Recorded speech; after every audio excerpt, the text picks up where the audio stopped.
Hey guys, what's up? It's Jules the Medium. I'm doing my second question answer video. I'm going to try to be a little more light and not so stuffy on the camera, so maybe I'll be a little more entertaining. I have a bunch of questions here, so I'm going to answer them now. Let's see. In what way do spirits help us? Well, spirits help us in a lot of ways. Sometimes when people pass, there leaves a lot of lingering questions that people have. The need for closure, the need for answers, the need for why things happen. They help us in that sense. They give us answers that we're needing. Also, they help with many things. They help us guide throughout our lives. Some of them stay on as spirit guides. There's a lot of reasons how spirits help us. They guard over us. They stay with us and help us keep us on the right path. So spirits help us in many, many, many ways. That's just a few. All right, let's see. Number 3. How do you deal with a friend's passing? Basically dealing with death. That's a tough question to sum up in a short answer. But I don't really want to give that a short answer because that's a really important question. So I'm going to go off my experience. Sorry. I lost someone extremely close to me last November. I didn't deal with it very well internally. It's still very hard, actually. So I'm just going to. Well, I mean, the best way to deal with it is to know that they've moved on to somewhere amazing, that they are at peace, that they have comfort, that they are in a whole other place where they can let go of what was here. They're in their spiritual self now. So for us, it's harder because we're left behind. And we don't know how to deal with those emotions, the sadness, the depression that comes in, the anger, all the steps that you have to go through when somebody passes away. There's no time limit on grief. There really is no serious answer that you can give someone on how to deal with someone's passing. I think it's a day by day thing that everybody has to go through personally. You can't tell someone, like, this is the recipe how you get over someone's passing. You just can't. For some people, it could take years and years to get over someone's passing. Other people deal with it by just kind of being like, okay, they're in a better place now. I'm going to let that go. I'm going to give it to God. And they move on. So I guess it's basically how the best way that you can deal with it. I will say this, though. If you are having such a hard time that you just cannot get through someone's passing and you're thinking about wanting to go be with them or hurt yourself in any way, please, please, please don't do that. Seek out help from someone. Seek out help from medical professionals, spiritual advice, whatever you can do. You got to look at it like this. Everybody has a life contract, okay? And we choose that before we come here. And that's my personal belief. So, when someone passes, that's the way they were supposed to go. That's when they were supposed to go. The reason I believe this, I mean, so many people have attempted suicide or tried to kill themselves or were in accidents that should have died, but they didn't because their time wasn't up. I don't care how many times you try to kill yourself. If your life contract is not up, you will not go. You will stay here. And that's my personal belief. So the best way I learned how to deal with it was accepting.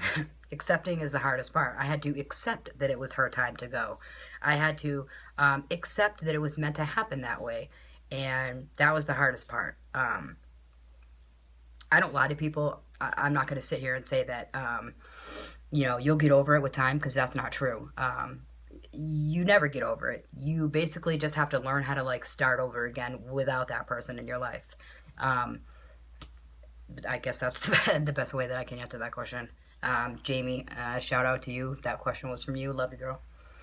All right, next question. Let's see.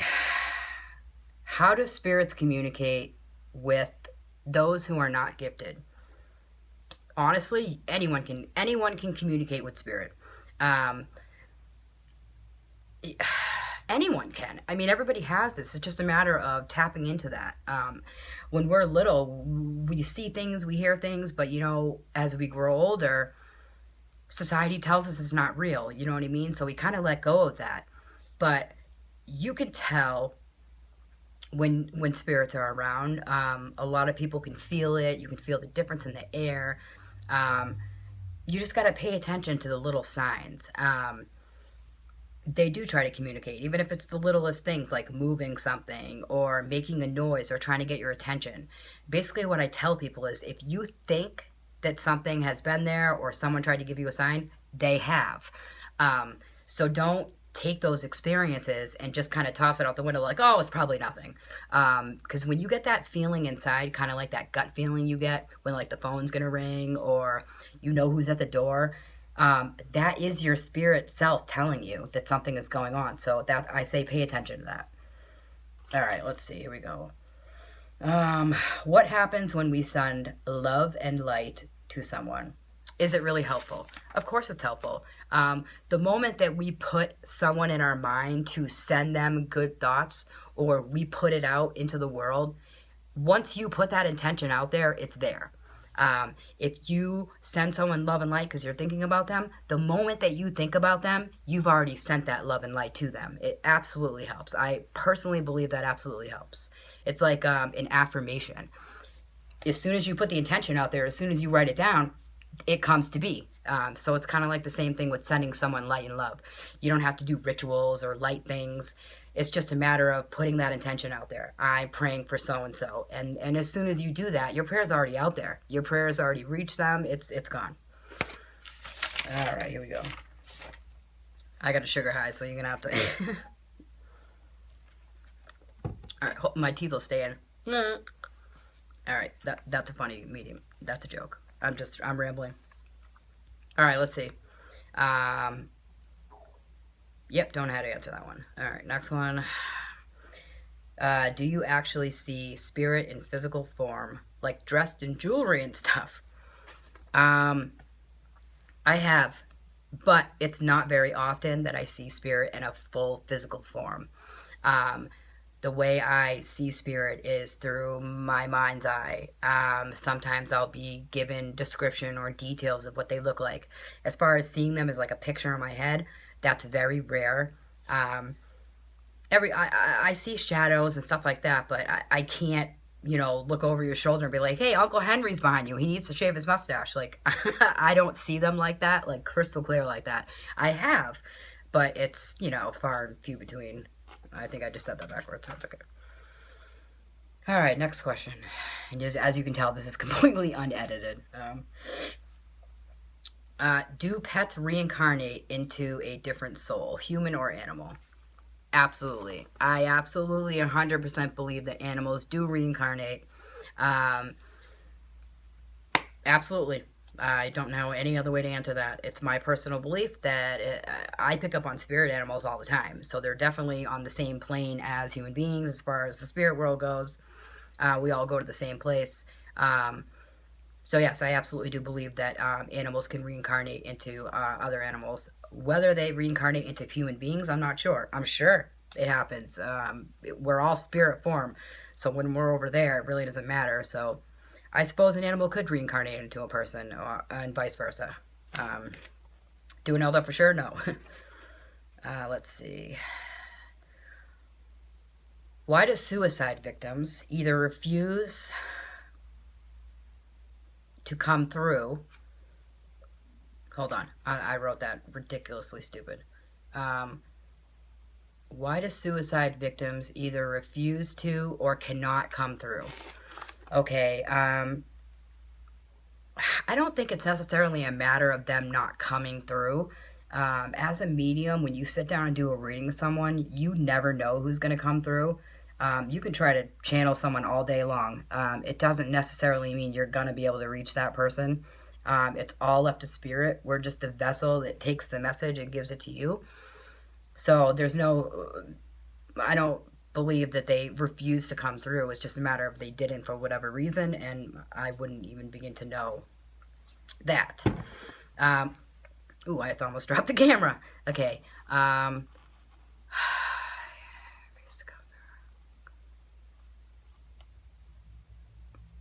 Okay. As far as suicide victims refusing to come through, I have had quite a few readings where I've done where people have committed suicide, and some of them are a little reluctant to come forward. They might not reveal a ton of information, and I find that sometimes there's not like a shame or a guilt over it, but they're a little bit leery to come forward sometimes. Um, Maybe it's because, now that they're in spirit self, they realize that some of the choices they made, or things that they did, how they affected people, so they might come in a little slower, to approach the situation carefully. I guess that's the best way I can answer that. All right, let's see. How do you turn your abilities on and off? Um, well, for me personally, it's not a matter of turning them on or off. It's a matter of ignoring them or not ignoring them. Um, is it easier to turn them on or not? So I would say it's easier for me to ignore it. Sometimes when I need to turn it on, I may not be able to. If I am having something personal go on in my life, or if I'm irritated, or if I'm not grounded, I'm not going to get a strong connection like I would if I was in a good state of mind. That's why I try not to read people if I'm pissed off or I've had a shitty day. I don't want to fuck up someone's reading, so I will tell them, like, dude, I can't do this tonight. I'm just not in the right state of mind. It wouldn't be fair to you or me to do a reading if I wasn't feeling up to it. But as far as turning it off goes, you never really turn it off. If a spirit is, you know, really adamant to come through, there really is no way to shut them off. You just have to kind of ignore it, kind of put a block on it. It's really not that easy when it's, that persistent. However, you can shut it off by pretty much ignoring it or whatever. It's just a matter of being strong and not being afraid to tell spirit, like, hey, you got to go away right now. Like, I really can't handle this right now. And that happens to me a lot when I go out in public and there's a lot of people. Like, sometimes I'll get wicked stressed out. My girlfriend will look at me and be like, what the hell's going on with you? Why do you look pissed off right now? Or what's going on? Like, it's usually because I got a million things going on up here. So when I get in front of a big crowd of people, I just tend to, like, just say right in my mind, like, leave me the hell alone right now. This is my personal time. So you gotta really be, like, strong with that. All right, let's see. If a deceased loved one barely spoke English, how can you communicate with them? Because communicating through the spirit world is, the best way to describe it is like telepathy. So I'm not hearing their physical language on earth. They are in spirit world, so they learn how to communicate completely differently. They're not talking to me with their voice, so there is no language barrier. It's basically through telecommunicating through another dimension is, I guess, the best way to explain it, but there is no language barrier there because it's all coming from in here. For me personally. All right, let's see what we got.